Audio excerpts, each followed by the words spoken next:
চট্টগ্রাম বন্দরের new mooring container terminal NCT পরিচালনায় বিদেশি কোম্পানির সঙ্গে চুক্তি প্রক্রিয়ার প্রতিবাদে ধর্মঘট শুরু করেছে জাতীয়তাবাদী বন্দর শ্রমিক দল।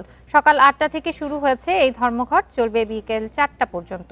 ধর্মঘটের কারণে বন্ধ রয়েছে পণ্য পরিবহন। সকাল থেকে বন্দরে শ্রমিক উপস্থিতি কম দেখা গেছে। শ্রমিক নেতারা বলছেন, এই কর্মসূচির মাধ্যমে সম্ভাব্য চুক্তি থেকে সরকারকে সরে আসার আহ্বান জানিয়েছেন সংগঠনটির নেতারা। দাবি আদায় না হলে বন্দর অচল করে দেয়ার হুঁশিয়ারি দেন তারা।